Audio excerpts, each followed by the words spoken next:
அனைத்து மாணவர்களுக்கும் வணக்கம். இன்று நாம் ஒரு புதிய காணொளியில் வரைவுகள் பற்றி ஆராயலாம் என்று நினைக்கின்றேன். அந்த வகையில் நாங்கள் தரம் 11ற்கான வரைவுகளை இப்பொழுது படிக்க இருக்கின்றோம். ஆனாலும் இதற்கு முன்னர் நாங்கள் தரம் 10இல் கற்ற வரைவுகளை மீட்டிக்கொண்டு தரம் 11இல் உள்ள வரைவுகளை கற்பது இலகுவானதாக அமையும். அந்த வகையில் தரம் 10இல் நாங்கள் y சமன் ax வர்க்கம் வகையான சார்புகளின் வரைவுகளை நாங்கள் கற்றிருக்கின்றோம். அந்த வகையில் இந்த a என்பது எண்களாக அமையும் மாறிலிகள். y சமன் ax வர்க்கம் வகையான சார்புகளின் வரைவுகள் இந்த இரண்டு வகையாக அமையும். அதாவது இங்கு 6 வளையிகள் அல்லது 6 பரவளையிகள் வரையப்பட்டுள்ளன இரண்டு வரைவுகளிலும். அந்த 6 பரவளைகளும் 0,0 அதாவது உற்பத்தி புள்ளியினூடாக செல்லும். இந்த 6 வளைகளுக்கும் திரும்பல் புள்ளியின் ஆள்கூறு 0,0 இருக்கும். இந்த 3 வளைகளுக்கும் இழிவு பெருமானம் 0 இருக்கும். இந்த 3 வளைகளினதும் உயர்வு பெருமானம் 0 இருக்கும். இங்கு முதலாவதாக இந்த வரைவு y சமன் 3x வர்க்கமாகவும், நடுவில் உள்ள வரைவு y சமன் 2x வர்க்கமாகவும், இறுதியாக உள்ள இந்த வரைவு y சமன் x வர்க்கமாகவும் இருக்கும். அதாவது இந்த x வர்க்கத்தின் குணகம் a ஆனது அதிகரிக்கும் போது 1, 2, 3 என அவ்வாறு அதிகரிக்கும் போது இந்த வரைவு வளைகள் y அச்சின் நேர்த்திசையை நோக்கி ஒருங்கி செல்லும். y சமன் x வர்க்கம், y சமன் 2x வர்க்கம், y சமன் 3x வர்க்கமாக அமைகிறது. அதே நேரம் x வர்க்கத்தின் குணகம் a ஆனது நேர்பெருமானமாக உள்ளபோது இழிவு பெருமானமுடைய இவ்வகையான வரைவுகள் கிடைக்கும். அடுத்ததாக x வர்க்கத்தின் குணகம் மறைப்பெருமானமாக இருந்தால் y சமன் sin x வர்க்கம், y சமன் sin 2x வர்க்கம், y சமன் sin 3x வர்க்கம் ஆகிய வரைவுகள் x வர்க்கத்தின் குணகம் மறைப்பெருமானமாக உள்ளது. ஆகவே இவை அனைத்தும் உயர்வு பெருமானமுடைய வளைகளை தரும். இங்கும் இந்த இறுதியாக உள்ளது y சமன் sin 3x வர்க்கமாகவும், இது y சமன் sin 2x வர்க்கமாகவும் நடுவில் உள்ளது. இறுதியாக இங்கு உள்ளது y சமன் sin x வர்க்கமாகவும் இருக்கும். இங்கும் sin 3, sin 2, sin 1 என்று x வர்க்கத்தின் குணகம் அதிகரித்து செல்கிறது. அவ்வாறு x வர்க்கத்தின் குணகம் அதிகரிக்கும் போது வளை y அச்சின் நேர்த்திசையை நோக்கி ஒருங்கும். அதாவது y அச்சின் நேர்த்திசை என்பது இங்கு உள்ளது. ஆக இது y சமன் sin 3x வர்க்கம், y சமன் sin 2x வர்க்கம், y சமன் sin x வர்க்கம் என்று y அச்சின் நேர்த்திசையை நோக்கி செல்கிறது. இது y சமன் ax வர்க்கம் வகையான சார்புகளின் வரைவுகள் நாங்கள் 10ஆம் வகுப்பில் கற்றிருப்போம். அதுபோல இன்னும் ஒரு வகையான சார்புகளையும் நாங்கள் 10ஆம் வகுப்பில் கற்றிருப்போம். அதையும் இப்பொழுது அவதானிப்போம். இவையும் y சமன் ax வர்க்கம் சக b வகையான சார்புகளின் வரைவுகள் 10ஆம் வகுப்பில் நாங்கள் கற்றிருப்போம். அவ்வரைவுகள் உற்பத்தியின் ஊடாக செல்லாது. நாங்கள் முன்பு பார்த்திருந்தோம் இந்த 0,0 என்ற புள்ளிகளின் ஊடாகவே வரைவுகள் சென்றது. ஆனால் இங்கு அந்த 0,0 என்ற புள்ளிகளின் ஊடாக வரைவு செல்லவில்லை. ஆக இது y சமன் x வர்க்கம் sin 4, x வர்க்கத்தின் குணகம் நேர் 1, ஆகவே இழிவு பெருமானம் sin 4 இழிவு பெருமானமாக உள்ளது. அப்போ y சமன் x வர்க்கம் sin 4 என்ற வரைவு தான் இது. அதே போல இது y சமன் sin x வர்க்கம் சக 3, அதாவது x வர்க்கத்தின் குணகம் மறையாக இருந்தால் உயர்வு பெருமானம் கிடைக்கும். அப்போ உயர்வு பெருமானம், அந்த உயர்வு பெருமானம் தான் இந்த 3. ஆகவே இந்த 3 உயர்வு பெருமானமாக இருக்கின்றது. ஆக இது இரண்டும் y சமன் ax வர்க்கம் சக b வகையான சார்புகளின் வரைவுகளுக்கான உதாரணங்களாக இருக்கின்றன. நாங்கள் இப்பொழுது பார்த்த y சமன் ax வர்க்கமாக இருக்கலாம் அல்லது y சமன் ax வர்க்கம் சக b என்ற வரைவாக இருக்கலாம். அனைத்தினதும் சமச்சீர் அச்சின் சமன்பாடு, அதாவது சமச்சீர் அச்சாக y அச்சு இருக்கும். ஆகவே அவ்வரைவுகளின் சமச்சீர் அச்சின் சமன்பாடு x சமன் 0 இருக்கும். y அச்சின் சமன்பாடு x சமன் 0. x அச்சை 0த்தினூடாக வெட்டி கொண்டு செல்கின்றது. ஆகவே y அச்சின் சமன்பாடு x சமன் 0 இருக்கும். ஆக நாங்கள் 10ஆம் வகுப்பில் கற்ற அனைத்து வரைவுகளினதும் சமச்சீர் அச்சின் சமன்பாடு x சமன் 0. இவ்வளவும் நாங்கள் 10ஆம் வகுப்பில் இரண்டு வகையான வரைவுகள் y சமன் ax வர்க்கம், அடுத்த y சமன் ax வர்க்கம் சக b இரண்டு வகையான வரைவுகள் கற்றிருப்போம். இப்பொழுது நாங்கள் தரம் 11 கற்க இருக்கும் வரைவுகளின் வகைகளை பற்றி பார்ப்போம். நாங்கள் 11ஆம் வகுப்பில் இன்னும் 3 வகையான சார்புகளின் வரைவுகளை நாங்கள் கற்க இருக்கின்றோம். அதில் முதலாவதாக y சமன் x சக ஓசைய a வர்க்கம் சக ஓசைய b, அதாவது y சமன் x சக a முழுவதின் வர்க்கம் சக b வகையான சார்புகளின் வரைவுகள். அதே போல y சமன் x சக a x சக b வகையான சார்புகளின் வரைவுகள். அதே போல y சமன் ax வர்க்கம் சக b x சக c வகையான சார்புகளின் வரைவுகள். ஆக மொத்தம் இன்னும் 3 வகையான சார்புகளின் வரைவுகளை நாங்கள் 11ஆம் வகுப்பில் ஆராய இருக்கின்றோம். மொத்தமாக 5 வகையான சார்புகளின் வரைவுகள் எங்களுக்கு தெரிந்திருத்தல் வேண்டும். 10ஆம் 11ஆம் வகுப்புகளில் இருந்து இருபடி சார்புகளின் வரைவுகள் அனைத்தும் வளையிகளாக இருக்கும். இப்பொழுது நாங்கள் பார்க்க இருப்பது y சமன் x சக a முழுவதின் வர்க்கம் c வகையான சார்புகளின் வரைவுகளை ஆராய்வோம். அந்த 11ஆம் வகுப்பில் நாங்கள் கற்க வேண்டிய 3 வகையான சார்புகளில் ஒன்று. அதில் ஒரு உதாரணத்தை அவதானிப்போம். இங்கு y சமன் x சய 1 முழுவதின் வர்க்கம் சய 3 எனும் சார்பின் வரைவை வரைவதற்கு பூரணமற்ற அட்டவணை கீழே தரப்பட்டுள்ளது. இங்கு x, y ஆள்கூறுகள் அடங்கிய ஒரு அட்டவணை தரப்பட்டுள்ளது. அதில் 1 அல்லது 2 இடைவெளிகள் தரப்படலாம். இங்கு எங்களுக்கு ஒரு இடைவெளி தரப்பட்டுள்ளது. முதலாவது கேள்வி, x சமன் 3 ஆகும்போது yயின் பெருமானத்தை காண்க. அதாவது இந்த சமன்பாட்டில் அந்த சார்பில் xக்கு பதிலாக 3 பிரதியிட்டு வரும் விடையை கொண்டு வந்து நாங்கள் இந்த இடைவெளியை நிரப்பினால் போதும். அங்கு x சமன் 3 ஆக உள்ளபோது yயின் பெருமானம் என்ன என்று வினவப்பட்டுள்ளது. ஆகவே அந்த சார்பில் xக்கு பதிலாக 3 பிரதியிடும் போது 3 சய 1 முழுவதின் வர்க்கம் சய 3, 3 சய 1 என்பது 2, ஆக 2ன் வர்க்கம் சய 3, 2ன் வர்க்கம் என்பது 2 தர 2 4 சய 3, ஆகவே y சமன் 1. அந்த இடைவெளியில் x சமன் 3 ஆக உள்ளபோது y சமன் 1 ஆகும்.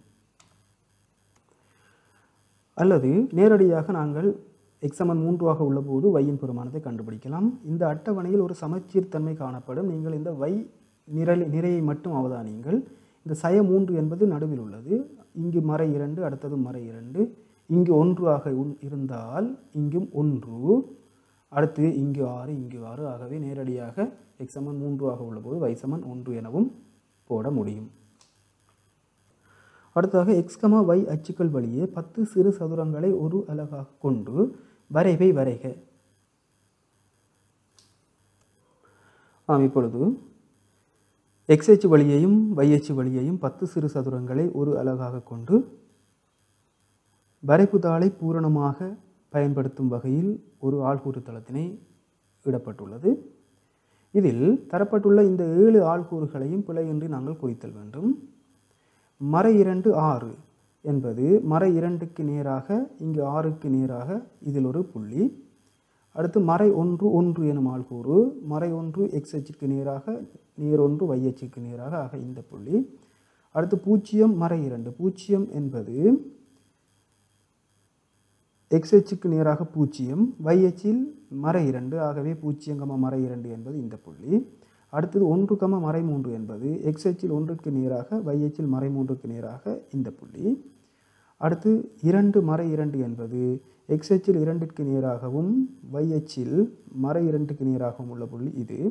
அடுத்ததாக 3 1 என்பது x அச்சில் 3க்கு நேராகவும் y அச்சில் 1க்கு நேராகவும் உள்ள புள்ளி இது. அடுத்து 4 6 என்பது x அச்சில் 4க்கு நேராகவும் y அச்சில் 6க்கு நேராகவும் உள்ள புள்ளி இது. ஆக இந்த 7 புள்ளிகளையும் பிழையின்றி நாங்கள் குறித்தல் வேண்டும். அடுத்ததாக நேர்வரைகள் பயன்படுத்தாது, அதாவது நேர்கோடுகளை வரையாது கையினால் சுயாதீன வளையாக இவ்வாறு ஒரு வளை அமைய வேண்டும். இது ஒரு பரவளையி, அடிமட்டங்களை வைத்து நாங்கள் வரைதல் கூடாது. ஆக இந்த பரவளையானது சுயாதீன வளையாக அமைதல் வேண்டும். ஒப்பமான வளையி இவ்வாறு அமைய வேண்டும். அடுத்ததாக வரைவில் இருந்து சமச்சீரச்சின் சமன்பாடு வினவப்பட்டுள்ளது. இங்கு சமச்சீர் அச்சு இந்த புள்ளிக்கோட்டினால் வரையப்பட்டுள்ளது. அந்த சமச்சீர் அச்சு, இந்த வரைவின் சமச்சீர் அச்சு இந்த எக்ஸ் அச்சை வெட்டும் புள்ளி 1, அதாவது எக்ஸ் அச்சை 1 வெட்டி செல்வதும் y அச்சிற்கு சமாந்தரமாக உள்ளதுமான நேர்கோடு தான் இந்த சமச்சீர் அச்சு. ஆகவே சமச்சீர் அச்சின் சமன்பாடு எக்ஸ் சமன் 1 எக்ஸ் அச்சை எதனூடாக வெட்டுகிறது ஒன்றினூடாக. ஆகவே எக்ஸ் சமன் 1 தான் சமச்சீர் அச்சின் சமன்பாடாக அமையும். அடுத்ததாக இழிவு பெருமானம் வினவப்பட்டுள்ளது. வரைவில் இருந்து அதை அவதானிப்போம்.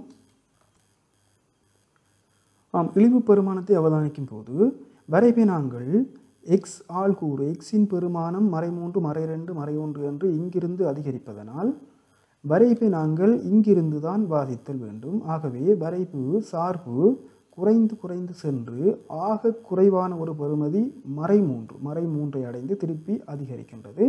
ஆகவே இந்த சார்பின் இழிவு பெருமானம் -3 இருக்கும். சார்பின் இழிவு பெருமானம் -3. அடுத்ததாக திரும்பல் புள்ளியின் ஆள்கூறு வினவப்பட்டுள்ளது. இந்த திரும்பல் புள்ளி அல்லது இழிவு புள்ளி உச்சி புள்ளி என்பது இந்த புள்ளியின் ஆள்கூறு எழுதினமாக இருந்தால் சரியானது. இந்த புள்ளியினது வரிசைப்பட்ட சோடி அல்லது ஆள்கூறு என்பது 1, -3. முதலாவது எக்ஸ் ஆள்கூறு 1, இரண்டாவது y ஆள்கூறு 1, -3. இதுதான் எங்களுக்கான உச்சி புள்ளி திரும்பல் புள்ளி அல்லது இழிவு புள்ளியாக இருக்கும். சரியாக நடுவில் உள்ளது. இங்கே அவதானிக்க வேண்டும் மாணவர்களே, கட்டாயமாக இந்த அடைப்புக்குறியினுள் நாங்கள் 1, -3 எழுதப்படுதல் வேண்டும். ஏனென்றால் இது ஒரு வரிசைப்பட்ட சோடி. அடைப்புக்குறி இன்றி 1, -3 எழுதப்பட்டால் அது பிழையான விடையாக கருதப்படும். அடுத்து சார்பின் பெருமானம் மறையாக இருக்கும் எக்ஸின் பெருமான வீச்சு என்ன என்று வினவப்பட்டுள்ளது. இது மிக முக்கியமான ஒரு வினா. கவனமாக அவதானியுங்கள். சார்பின் பெருமானம் மறையாக அமைவதென்றால் இங்கு வையின் பெருமானம் மறையால் தான் சார்பு. ஆக வையின் பெருமானம் குறைந்து குறைந்து வந்து இந்த இடத்தில் வையின் பெருமானம் 0 ஆகி இங்கிருந்து அவ்வளவும் மறை பெருமானமாகி திரும்பி இங்கேயும் 0 ஆகி மீண்டும் சார்பின் பெருமானம் நேராக வருகின்றது. இப்போ சார்பின் பெருமானம் மறையாக இருப்பது இந்த பிரதேசத்தில் மாத்திரம்தான்.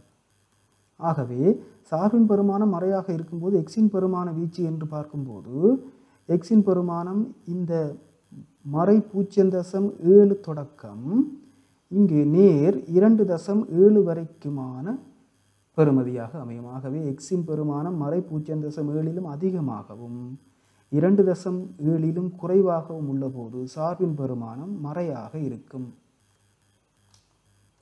அதை நாங்கள் சமநிலையாக எழுதும்போது மறை 0.7 பெரிதாகவும் 2.7 சிறிதாகவும் உள்ள எக்ஸின் பெருமானம் என்று இவ்வாறு எழுதல் வேண்டும். இங்கு மறை 0.7 இந்த பக்கமும் 2.7 இந்த பக்கமும் நடுவில் எக்ஸை வைத்து சிறிது என்று அடையாளத்தை 2 இடத்திலையும் போடும்போது எங்களுக்கு சரியான விடை கிடைக்கின்றது. ஆகவே மறை 0.7க்கும் 2.7க்கும் இடையில் எக்ஸின் பெருமானம் உள்ளபோது என்று வசனத்தில் எழுதினாலும் அவ்விடை சரியானதாக அமையும். அடுத்ததாக வரைவிலிருந்து எக்ஸ் வர்க்கம் சய 2x சய 2 சமன் 0 தீர்வுகளை முதலாம் தசமதானத்திற்கு காண்க என்று கேட்கப்பட்டுள்ளது. வரைவிலிருந்து வேறு முறைகளில் நாங்கள் கண்டு சரியான விடையை போட்டாலும் எங்களுக்கு பரீட்சையில் புள்ளிகள் வழங்கப்பட மாட்டாது, வரைவை பயன்படுத்தாத விடத்து. இப்பொழுது அவதானிப்போம். எக்ஸ் சய 1 முழுவதின் வர்க்கம் சய 3 சமன் y. இதுதான் நாங்கள் வரைந்த வரைவிற்கான சார்பு. அதனை அடைப்பு நீக்கி நாங்கள் சுருக்கும்போது எக்ஸ் சய 1 முழுவதின் வர்க்கத்தின் விரிவு எக்ஸ் வர்க்கம் சய 2x சக 1. இந்த சய 3ஐ அப்படியே நாங்கள் போடுவோம், அது சமன் y. ஆகவே அதனை சுருக்கும்போது எக்ஸ் வர்க்கம் சய 2x சக 1ஐயும் இருந்து 3ஐ கழிக்கும் போது சய 2. ஆகவே இது முதலாவது சமன்பாடாக அமைகிறது. இது முதலாவது சமன்பாடு. அடுத்ததாக நாங்கள் தீர்க்க வேண்டிய சமன்பாடு எக்ஸ் வர்க்கம் சய 2x சய 2 சமன் 0 என்பதை இரண்டாவது சமன்பாடு என்று எடுத்துக்கொள்வோம். இந்த எக்ஸ் வர்க்கத்தினை நீக்க வேண்டும். ஆகவே சக எக்ஸ் வர்க்கம் ஒரே குறியாக இருப்பதனால் கழித்தல் வேண்டும். ஆகவே முதலாம் சமன்பாட்டிலிருந்து இரண்டாம் சமன்பாட்டை கழிக்கும் போது எக்ஸ் வர்க்கம் கழிபடும், சய 2x கழிபடும், சய 2 கழிபட y சமன் 0 என்ற ஒரு சமன்பாடு எங்களுக்கு கிடைக்கின்றது. அதாவது இந்த y சமன் 0 என்ற நேர்கோடு நாங்கள் வரைந்த வளையை வெட்டும் புள்ளியின் எக்ஸின் பெருமானங்கள் தான் எங்களுக்கான தீர்வுகளாக அமையும். வரைவிலிருந்து கண்டுபிடிக்கலாம். ஆகவே y சமன் 0 என்பது எக்ஸ் அச்சு, அதாவது y அச்சை 0 ஊடாக வெட்டி செல்லும் நேர்கோடு எக்ஸ் அச்சு. அந்த எக்ஸ் அச்சு வளைய 2 இடங்களில் இடைவெட்டுகிறது. ஒன்று மறை 0.7, அடுத்ததாக 2.7. ஆகவே 2 தீர்வுகள் மறை 0.7ம் 2.7 ஆகவும் அமையும். ஆகவே அவை மறை 0.7, 2.7 என எழுதுதல் வேண்டும். இங்கே அல்லது என்ற எண்ணக்கருவை பயன்படுத்தக்கூடாது. மறை 0.7 கமா போட்டு 2.7 போடுங்கள் அல்லது போட்டு 2.7 போடுங்கள். இன்னும் ஒரு உதாரணத்தினை அவதானிப்போம். y சமன் 2 சய x சக 1 முழுவதின் வர்க்கம் எனும் சார்பின் வரைவை வரைவதற்கான பூரணமற்ற அட்டவணை கீழே தரப்பட்டுள்ளது. இங்கே x சமன் 1 ஆகும்போது y-யின் பெருமானத்தை காண்க என்ற இந்த இடைவெளியில் என்ன வர வேண்டும் என்று கேட்கிறார்கள். நாங்கள் சமச்சீரை பயன்படுத்தியும் கண்டுகொள்ளலாம். ஆக இதுதான் பாருங்க, எங்களுக்கு சமச்சீரானது.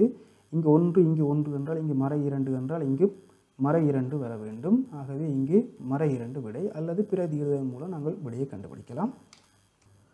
ஆகவே எக்ஸுக்கு பதிலாக 1 இடும்போது இங்கு 1 சக 1 2-இன் வர்க்கம் 4, 2இலிருந்து 4ஐ கழிக்கும் போது y சமன் மறை 2 ஆக இருக்கும். ஆகவே x சமன் 1 ஆக உள்ள போது y-யின் பெருமானம் மறை 2 ஆகும். அடுத்ததாக x, y அச்சுக்கள் வழியே 10 சிறு சதுரங்களை ஓர் அலகாக கொண்டு வரைப்பை வரைக. அதனை பார்ப்போம். இங்கு x அச்சு, y அச்சு வழியே 10 சிறு சதுரங்களை ஓர் அலகாக கொண்டு ஆள்கூட்டு தளத்தினை எடுத்து தரப்பட்ட இந்த 7 வரிசைப்பட்ட சோடிகளையும் ஒழுங்குமுறையில் குறிப்போம். மறை 4, மறை 7 என்பது மறை 4, மறை 7 இந்த புள்ளி. அடுத்ததாக மறை 3, மறை 2 என்பது x அச்சிற்கு நேராக மறை 3, y அச்சுக்கு நேராக மறை 2 இந்த புள்ளி. அடுத்ததாக மறை 2, 1 என்பது x அச்சில் மறை 2க்கு நேராக y அச்சில் 1க்கு நேராக இந்த புள்ளி. அடுத்தது மறை 1, 2 என்பது x அச்சுக்கு மறை 1க்கு நேராக y அச்சில் 2க்கு நேராக இந்த புள்ளி. அடுத்தது 0, 1 என்பது இங்கு 0க்கு நேராக y அச்சில் 1க்கு நேராக இந்த புள்ளி. அடுத்தது 1, மறை 2 என்பது x அச்சில் 1க்கு நேராக y அச்சில் மறை 2க்கு நேராக இந்த புள்ளியாக அமையும்.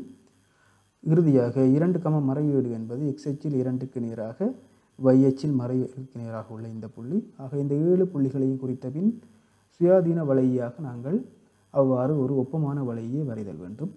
ஆகவே y சமன் 2 சய x சக 1 முழுவதின் வர்க்கம் என்ற சார்பின் வளையை இவ்வாறு அமையும். அடுத்ததாக வரைப்பிலிருந்து சமச்சீரச்சின் சமன்பாடு அவதானிப்போம். இங்கு சமச்சீரச்சு இங்கு வரையப்பட்டுள்ளது புள்ளிக்கோட்டினால். அந்த சமச்சீரச்சு x அச்சை மறை 1-ஊடாக வெட்டி செல்கிறது. ஆகவே சமச்சீரச்சின் சமன்பாடு x சமன் மறை 1 ஆக அமையும். x சமன் மறை 1 சமச்சீரச்சின் சமன்பாடு. அடுத்ததாக உயர்வு பெருமானம் கேட்கப்பட்டுள்ளது. வரைவிலிருந்து உயர்வு பெருமானம் என்பது y-யின் அதிகூடிய பெருமானம் 2, ஆகவே உயர்வு பெருமானம் 2 ஆக அமையும். அடுத்ததாக திரும்பல் புள்ளியின் ஆள்கூறு வினவப்பட்டுள்ளது. ஆகவே திரும்பல் புள்ளி அல்லது உச்சி புள்ளி அல்லது உயர்வு புள்ளி என்பது இந்த புள்ளி. அந்த புள்ளியிற்கான ஆள்கூறு மறை 1, 2, அதாவது இந்த அட்டவணையில் சரியாக நடுவில் உள்ள வரிசைப்பட்ட சோடி வரும் மறை 1, 2. உங்களுக்கு தெரியும், திரும்பல் புள்ளியின் ஆள்கூறினை நாங்கள் அடைப்புக்குறியினுள் எழுதல் வேண்டும். ஆகவே மறை 1, 2 திரும்பல் புள்ளியின் ஆள்கூறு. அடுத்ததாக சார்பின் பெருமானம் நேராக இருக்கும் எக்ஸின் பெருமான வீச்சியாது வரைவிலிருந்து அவதானிப்போம். அதாவது சார்பின் பெருமானம் நேராக இருப்பது என்பது இந்த எக்ஸ் அச்சிற்கு மேலுள்ள பெறுமதி. ஆகவே இங்கு மறையாக அதிகரித்து வந்து இதில் y-யின் பெருமானம் 0, மீண்டும் இங்கிருந்து நேராக அதிகரித்து நேராக குறைந்து இதில் y-யின் பெருமானம் மீண்டும் 0 ஆகி y-யின் பெருமானம் மறையாக குறைந்து செல்லும். ஆகவே சார்பின் பெருமானம் நேராக இருப்பது இந்த y அச்சு x அச்சிற்கு மேலுள்ள இந்த பகுதியாக இருக்கும். ஆகவே இதன் எக்ஸின் பெருமான வீச்சு என்னென்று கேள்வி. ஆகவே இதில் எக்ஸினது பெருமானம் 2.4 மறை 2.4, இங்கு எக்ஸினது பெருமானம் நேர் 0.4 ஆக உள்ளது. ஆகவே மறை 2.4 அதிகமாகவும் 0.4 குறைவாகவும் எக்ஸின் பெருமானம் உள்ளபோது சார்பின் பெருமானம் நேராக இருக்கும். ஆகவே அதனை நாங்கள் சமநிலையாக எழுதும்போது மறை 2.4 சிறிது x சிறிது 0.4 என எழுதுதல் வேண்டும். ஆகவே எக்ஸின் பெருமானம் மறை 2.4க்கும் 0.4க்கும் இடையில் உள்ளபோது சார்பின் பெருமானம் நேராக இருக்கும்.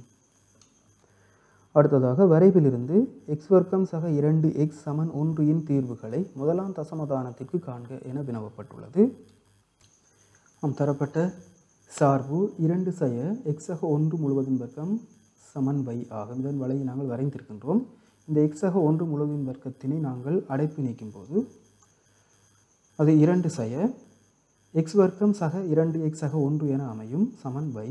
இது கட்டாயம் எங்களுக்கு இங்கே முன்னுக்கு சய இருக்கிறபடியினால் எங்களுக்கு இந்த எக்ஸ் வர்க்கம் சக 2x சக 1 என்ற இதன் விரிவுக்கு அடைப்புக்குறி இடுதல் வேண்டும்.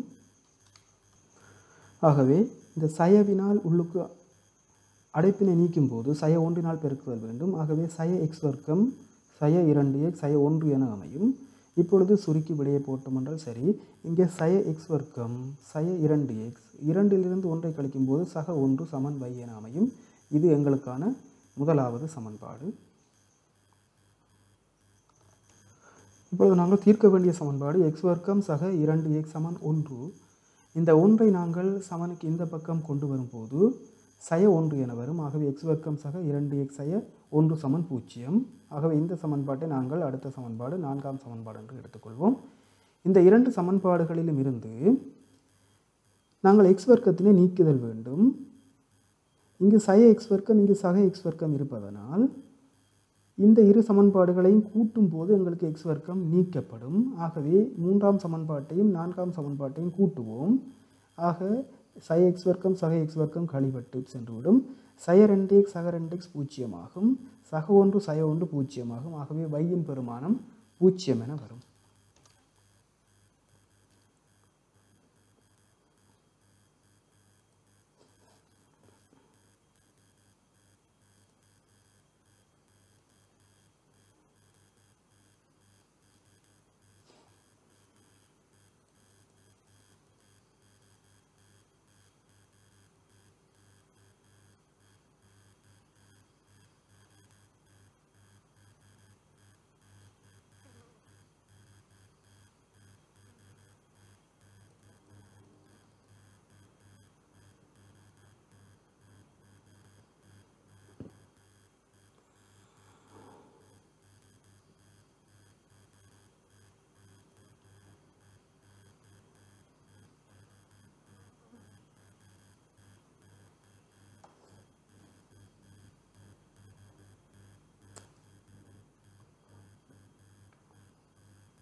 ஆம், இந்த y சமன் 0 என்பது இந்த x அச்சு. அது நாங்கள் வரைந்த வளைய 2 இடங்களில் இடைவெட்டுகிறது. ஒன்று மறை 2.4, அடுத்ததாக 0.4.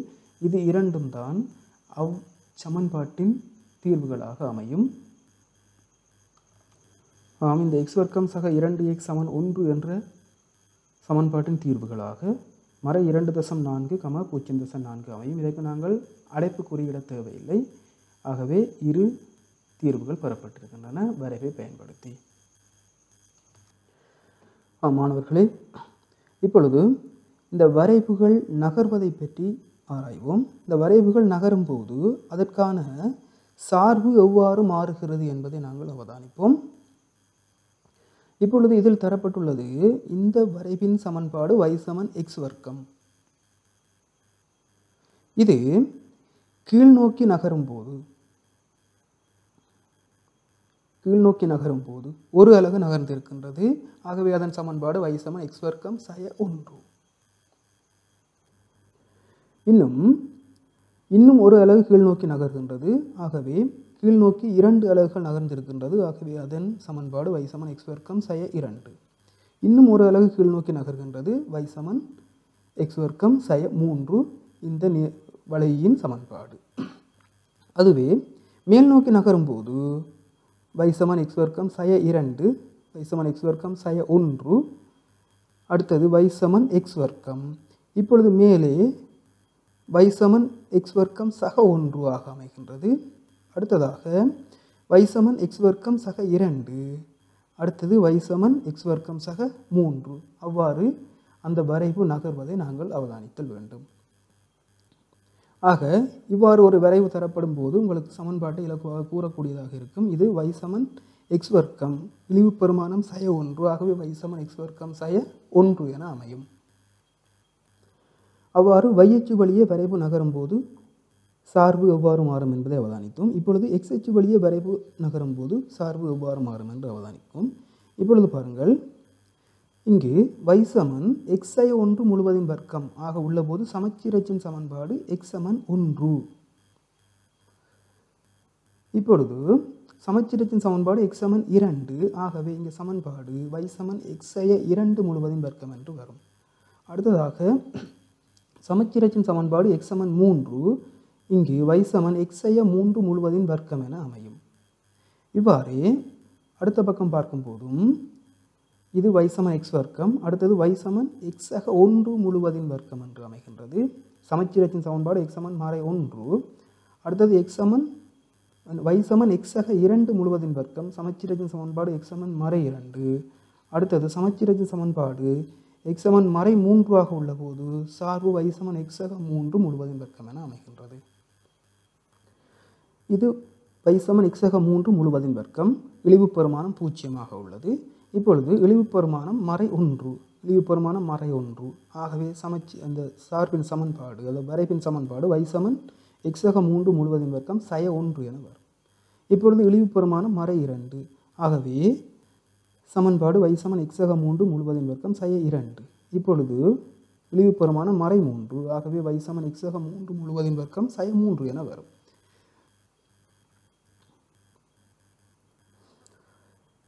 இந்த வரைவினை பார்க்கும்போது சமச்சீரச்சின் சமன்பாடு x சமன் 2. ஆகவே இங்கு x2 முழுவதின் வர்க்கம் என அமையும். இழிவு பெருமானம் -2. ஆகவே -2. ஆகவே இதன் சமன்பாடு y சமன் x2 முழுவதின் வர்க்கம் -2. இவ்வரைவு மேல் நோக்கி ஓரலகு நகரும் போது சமன்பாடு எவ்வாறு அமையும் என்பதை அவதானிப்போம். மேல் நோக்கி ஓரலகு நகர்வதாக இருந்தால் -2 -1க்கு செல்லுதல் வேண்டும். ஆகவே மேல் நோக்கி ஓரலகு நகரும் போது இந்த இழிவு பெருமானம் -1 ஆக அமையும். y சமன் x2 முழுவதின் வர்க்கம் -1. வேறு எந்த மாற்றமும் ஏற்படாது.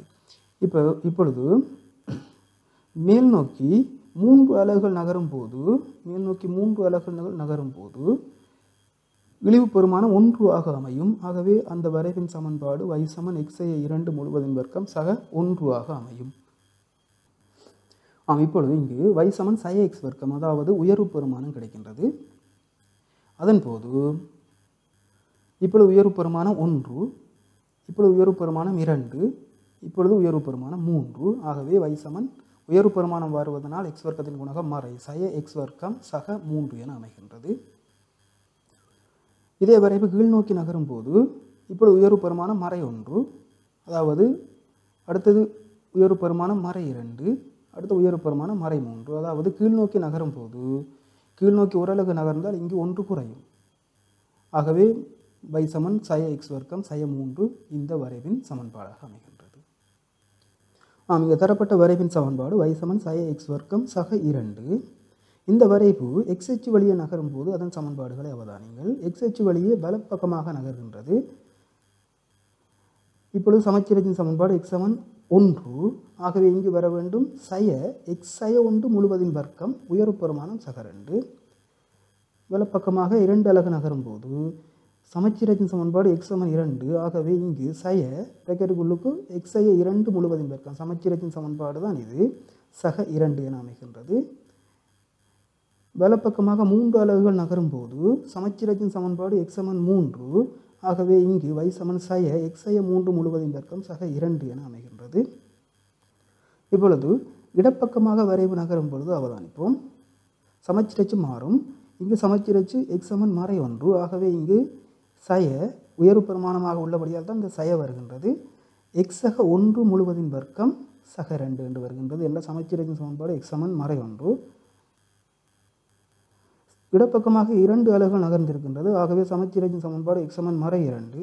ஆகவே இங்கு y சமன் x2 முழுவதின் வர்க்கம் -2 என அமையும். இடப்பக்கமாக 3 அலகு நகர்கின்றது. ஆகவே சமச்சீரச்சின் சமன்பாடு x சமன் -3. ஆகவே y சமன் x3 முழுவதின் வர்க்கம் -2 என அமையும். மாணவர்களே, இந்த வரைவுகள் நகரும் பொழுது எவ்வாறு சமன்பாடுகள் மாற்றமடைகின்றன அல்லது சமன்பாட்டை வைத்துக்கொண்டு நாங்கள் எவ்வாறு வரைவை வரையாது சமச்சீரச்சின் சமன்பாடு, இழிவு பெருமானம், திரும்பல் புள்ளியின் ஆள்கூறு, உயர்வு பெருமானம் என்பவற்றை கண்டுபிடிப்பது என்பது பற்றி இப்பொழுது உங்களுக்கு விளங்கி இருக்கும் என்று நினைக்கின்றேன். இதில் மேலதிக விளக்கங்களை பெறுவதற்கு உங்களது பாடப்புத்தகத்தை மீண்டும் நன்றாக அவதானிக்கவும் அல்லது விளங்கிய வேறு மாணவர்களிடம் கேட்டு விளங்குவதற்கு முயற்சிக்கவும். கடந்த கால வினா பத்திரங்களில் கட்டாயம் ஒரு வினா இந்த வரைவு சம்பந்தப்பட்டு இருக்கும். அதனை நீங்கள் திருப்பி எடுத்து சரியாக செய்து வேறு விடைத்தாள்களில் எழுதி கோவைப்படுத்தி வைத்து உங்களது ஆசிரியர்களிடம் காட்டி மேலும் தெளிவினை பெறுமாறு கேட்டு உங்கள் வாழ்த்து கூறி விடைபெறுகிறேன். நன்றி, வணக்கம்.